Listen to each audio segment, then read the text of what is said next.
America Sends Its Kids to Prisonyland by Dr. Doggerel, taking a bite out of crime, one rhyme at a time. America takes children by the hand and leads them into Prisonyland. We're the land where every mother's son can go to prison one by one. We hold the record loud and clear for men in prison. Every year the numbers rise into the skies. Hey kids, what a prisony surprise. And they'll have rides and games galore there in Prisonyland to score. You'll be a dealer, son, don't fret about being some big guy's little pet. You'll get your morning exercise, and with every day you'll grow more wise about how crime in America's done. You can learn it all in prison, son.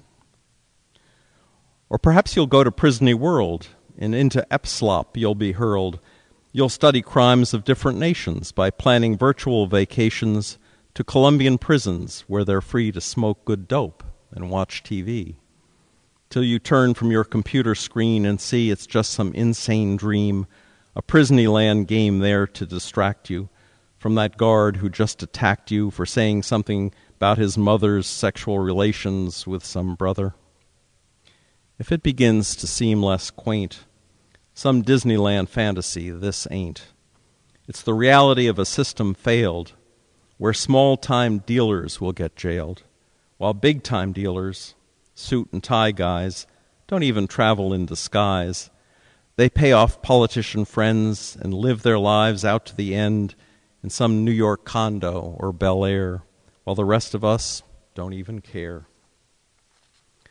How come this so-called land of plenty houses millions in cementy walls with windows full of bars and prisoners pissing into jars because the flushes just aren't flushing? How come into prisons we are rushing young black men, 1 in 10 or so, maturing now on prison row? Today America holds the banner for more prisoners locked up in the slammer than any other place or nation.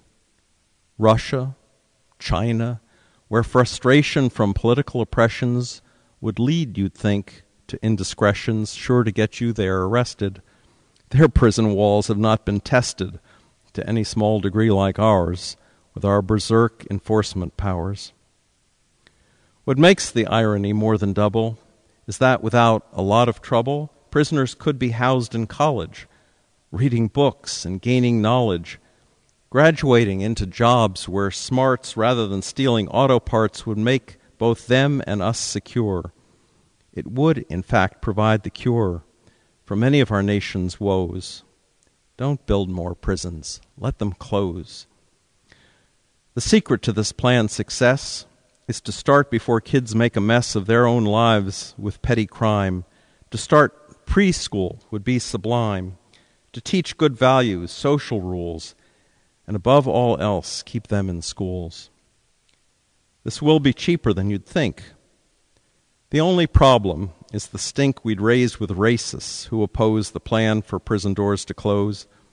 The courts and cops will likewise hurt to see these guys raised from the dirt and join with them in middle-class lives and take their sisters home as wives. But please don't worry. They'll survive.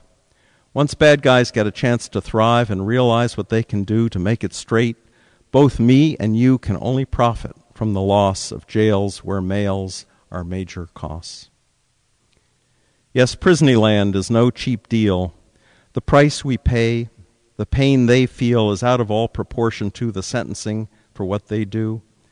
Just to survive out on the street, dealing drugs and violence replete with AIDS and other street disease, the costs of crime can never please the taxpayer who bears the brunt of every murder, each manhunt, resulting from each angry shootout.